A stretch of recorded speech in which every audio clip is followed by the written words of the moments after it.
क्या आपने भी कभी स्प्रिंग ओनियन की हरे प्याज की कढ़ी ट्राई की है?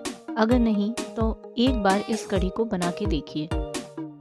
इसको बनाने के लिए हरे प्याज को मैंने बारीक काट लिया है और अब आप इसमें स्वाद अनुसार नमक मिलाइए और 4 बड़े चम्मच बेसन मिलाकर अच्छे से मिला लीजिए।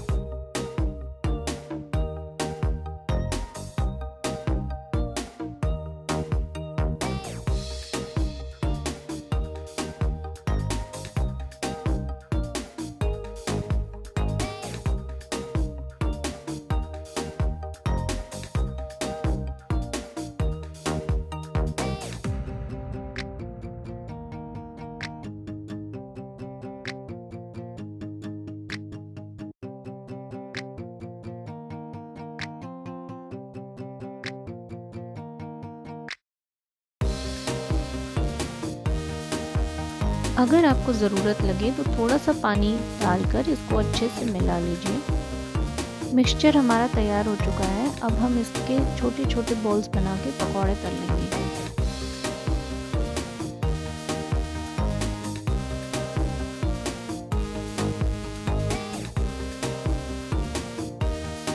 हल्के भूरे होने तक इन पकौड़ों को अच्छी तरीके से तल लेंगे और उसके बाद इसको निकाल कर एक तरफ रख देंगे।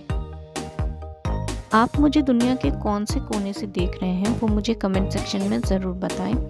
और अगर आपको मेरा ये वीडियो किसी और भाषा के सबटाइटल में चाहिए तो वो भी आप मुझे कमेंट सेक्शन में बता सकते हैं।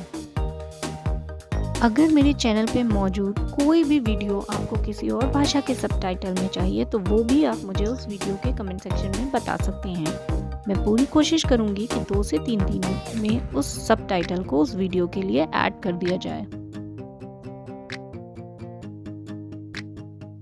जब तक हमारे पकौड़े तल रहे हैं तब तक हम कढ़ी का बैटर तैयार कर लेते हैं। इसके लिए सबसे पहले मैंने 4 बड़े चम्मच बेसन ले लिया है। अब इसमें हम डालेंगे कुछ मसाले। सबसे पहले मैंने डाला है नमक, आप अपने स्वाद के अनुसार ले सकते हैं। इसके बाद इसमें मैंने डाला है 1 बड़ा चम्मच गरम मसाला पाउडर, 2 बड़े चम्मच धनिया पाउडर, 1 बड़ा चम्मच लाल मिर्च पाउडर और आधा छोटा चम्मच हल्दी पाउडर।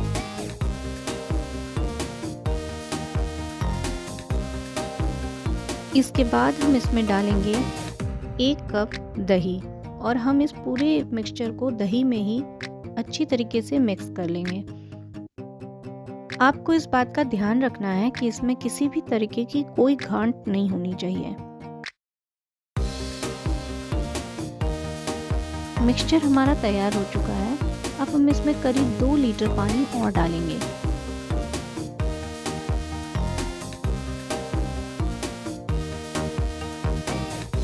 अब एक कढ़ाई में 4 बड़े चम्मच तेल ले लीजिए या घी, आप जिसमें भी कढ़ी बनाना पसंद करते हैं। उसके बाद इसमें डालेंगे आधा छोटा चम्मच मेथी दाना। अब इसमें हम डालेंगे 20 से 25 करी पत्ता और मैंने 2 बड़े चम्मच इसमें डाला है अदरक, लहसुन और हरी मिर्च का पेस्ट। आप चाहें तो इसमें आधा छोटा चम्मच हींग भी डाल सकते हैं। इन सारे मसालों को धीमी आंच पर करीब 2 मिनट तक अच्छे से भून लेंगे। जब हमारे मसाले भुन जाएं, तब हम इसमें तैयार किया हुआ बैटर डालेंगे। अब हम इसको तेज आंच पर एक उबाल आने तक पका लेंगे। कढ़ी में उबाल आ चुका है। अब इसके बाद हम इसको ढक करके धीमी आंच पर 15 मिनट के लिए और पका लेंगे।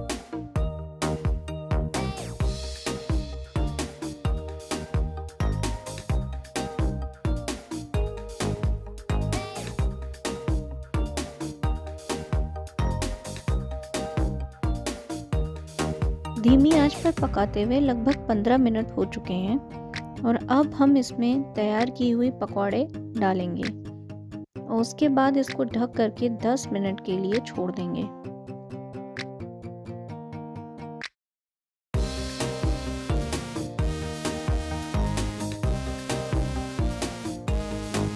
ताज़े हरे धनिया की पत्तियों से इसको गार्निश कीजिए और इसका लुत्फ़ उठाइए रोटी, पराठे या चावल के साथ। अगर मेरा ये वीडियो आपको पसंद आया तो इस वीडियो को हाइप करना बिल्कुल ना भूलें। इस आसान सी रेसिपी को अपनी फ्रेंड्स और फैमिली के साथ शेयर ज़रूर करें। अगर ऐसी ही रेसिपी वीडियो देखना आपको पसंद है तो मेरे चैनल को सब्सक्राइब करते जाइए और बेल नोटिफिकेशन आइकन को प्रेस करना बिल्कुल ना भूलें, ताकि मेरे नए वीडियोस का नोटिफिकेशन आप तक पहुंचता रहे। इस वीडियो में अंत तक जुड़े रहने के लिए आपका बहुत बहुत धन्यवाद।